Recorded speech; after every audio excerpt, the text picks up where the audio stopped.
და რო დაინახეს რომ გელა ბარკალაია ციხეში ადედასი დადის და კეპკი და იქით აქით ეს ხო ის ციხეში როზია და ერთი მომაწევია სიგარეტი და მე ცხოვრებაში სიგარეტი არ მომწევია მაგრამ მაღაზია არის ეგერ მაგრამ არა აქვს საშუალება რომ იყიდო სიგარეტი და მოვაგროვე ერთ დღეს და უთხარი რომ ვიზია 500 ლარს დაგინიშნავთ თვეში აგერ არიან მაგარი ხელოსნები იყვნენ ხელოსნები რა პატიმრები იყვნენ რომელიც ამას აკეთებდნენ დიდი ხანი 15-20 წელი რო აქვს ნიჟილი ამათ დაეხმარებით ხელფას მოგცემ და იმუშავეთ აქ ციხეში არ შეიძლება ყოველდღე მომეცი სირცხვილია ხო თქვენ ვაშკაცი ბიჭები ხართ გეუნები გარეთ რო არიან ქალაქში იმათაც ციხეში უნდა შემოსვლა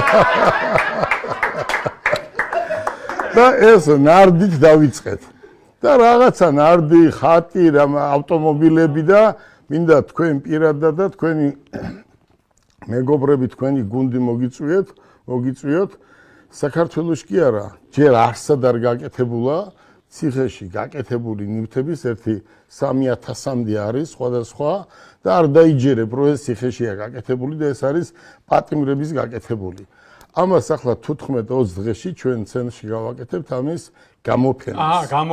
გამოფენას და ეს ახლა როგორ არის იცით? გამოფენას და ძალიან აი მე ფულზე კი არ გადამყავს. ეს არის ძალიან ძვირად ღირებული ნივთები. ხელით ნაკეთია. ხელით ნაკეთი. ახლა წარმოიდგინე ციხეში კბილის ჯაგრის არ შეგატანიებენ და ნარდის გაკეთება როგორია.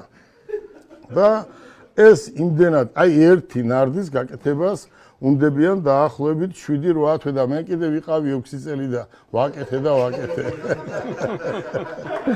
და ამ გამოფენაზე მოგიწევ და ყველაფერს ნახავთ. ახლა რაც შეეხება ამ რო აგორდა ეს ნარდი. ჩუქება, ხო? ახლა ქართველი ადამიანის ოჯახი მე არ ვიცი უნარდოთ, ხო? მაგრამ ვის ცალია დღეს ნარდისთვის, ხო? ეს ნარდი ყველას ჰქონდა ტუმბოჩკაში შენახული.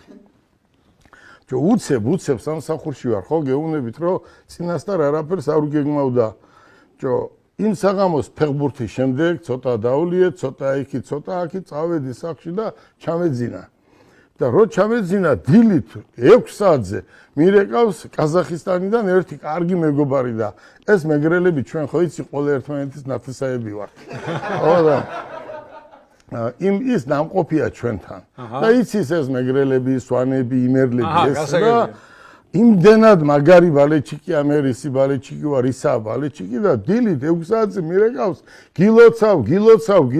გილოცავ და ჩვენ ცოლს ვეძებ კაცო